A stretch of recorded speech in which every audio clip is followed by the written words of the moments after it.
L Shaddai communications. Isho മിശിഹായ്ക്ക് സ്തുതിയായിരിക്കട്ടെ. വാത്സല്യമുള്ള കുഞ്ഞുങ്ങളെ, നിങ്ങളെല്ലാവരും പുതിയ ഒരു അധ്യയന വർഷത്തിലേക്ക് പ്രവേശിക്കുകയാണല്ലോ.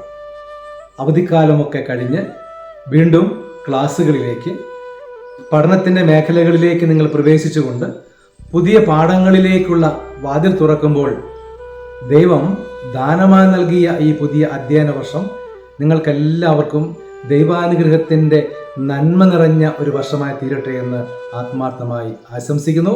അതിനായി പ്രാർത്ഥിക്കുന്നു. സ്നേഹമുള്ള കുഞ്ഞുങ്ങളെ, നിങ്ങളെല്ലാവരും വളർച്ചയുടെ നാളുകളിലാണ്. ഈ നാളുകളിൽ നിങ്ങളെ വളർത്തുവാൻ സഹായിക്കുന്ന നിങ്ങളുടെ അധ്യാപകരോട് ആത്മാർത്ഥമായി നിങ്ങൾ സഹകരിക്കുമ്പോൾ നിങ്ങൾ വളർച്ചയുടെ ജീവിത വിജയത്തിൻ്റെ പാതയിലാണ്.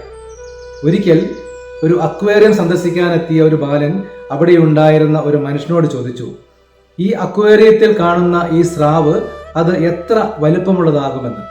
ആ മനുഷ്യൻ ബാലനോട് പറഞ്ഞു, ഇത് ഈ ചെറിയ അക്വേറിയത്തിലാണ് വളരുന്നതെങ്കിൽ അത് 10 ഇഞ്ച് നീളമുള്ള ഒരു സ്രാവായി മാറും. അതേസമയം ഈ സ്രാവ് ഒരു സമുദ്രത്തിലാണ് വളരുന്നതെങ്കിൽ അത് മനുഷ്യനെ വിഴുങ്ങുന്ന വലിയ ഒരു സ്രാവായി മാറും.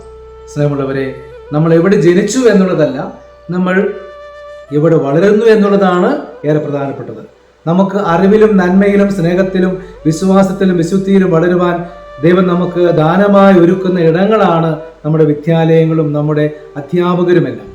ദൈവം നമുക്കായി ഒരുക്കുന്ന ഈ ഇടങ്ങളോട് ആത്മാർത്ഥമായി സഹകരിക്കുമ്പോൾ ജീവിതത്തിൽ വിജയം കൈവരിക്കുന്നവരായി നമ്മൾ മാറുന്നു. ഈ പുതിയ അധ്യയന വർഷം ഇതിനായിട്ട് നിങ്ങളെ സഹായിക്കട്ടെ എന്ന് ആഗ്രഹിക്കുന്നു. അതിനായി പ്രാർത്ഥിക്കുന്നു. സ്നേഹമുള്ള മാതാപിതാക്കളെ, നിങ്ങൾ ശോഭനമായ പ്രതീക്ഷകളോടെ മക്കളെ സ്കൂളുകളിലേക്ക് അയക്കാൻ ഒരുങ്ങുകയാണല്ലോ. ഇന്നത്തെ സങ്കീർണമായ സാഹചര്യങ്ങൾ കാണാതിരുന്നുകൂടാ. നിഷ്കളങ്കമായ കുഞ്ഞുങ്ങൾ നേർവഴി വിട്ട് വീടിന് പുറത്തുള്ള ചതിക്കുഴികളിൽ വീഴാറുണ്ട്. വടിയല്ല, വഴിയാണ് കുട്ടികൾക്ക് വേണ്ടതെന്ന തിരിച്ചറിവോടെ അവരെ ചതിക്കുഴികളിൽ നിന്നും വിലക്കാനും സാമൂഹ്യ ബോധം, ദൈവാശ്രയബോധം ഇവയിൽ വളർത്തുവാനും മാതാപിതാക്കളും അധ്യാപകരും എല്ലാം പ്രത്യേകം ശ്രദ്ധിക്കേണ്ടതാണ്. മക്കളെക്കുറിച്ച് ശ്രദ്ധയും കരുതലും പ്രാർത്ഥനയുമുള്ളവരായി നിങ്ങൾ മാറണം. സാധ്യതകളുടെ വലിയ ലോകത്ത് ഭൗതിക മേഖലകളെ കീഴടക്കി മുന്നോട്ട് കുതിക്കുവാൻ പരിശ്രമിക്കുമ്പോൾ ആ മേഖലകളെയും അതിലേക്കുള്ള മാർഗങ്ങളെയും വിശദീകരിക്കുവാൻ ദൈവത്തിൻ്റെ കരം പിടിച്ച് ഉയരാൻ നിങ്ങൾക്ക് എല്ലാവർക്കും സാധിക്കട്ടെ. ഒരിക്കൽ കൂടി ദൈവാനുഗ്രഹം നിറഞ്ഞ ഒരു പ്രവർത്തന വർഷം ഏവർക്കും ഏറെ സ്നേഹത്തോടെ പ്രാർത്ഥനാപൂർവ്വം ആശംസിക്കുന്നു. നല്ല ദൈവം കൂടെ ഉണ്ടാകട്ടെ. ദൈവം നമ്മെല്ലാവരെയും അനുഗ്രഹിക്കട്ടെ.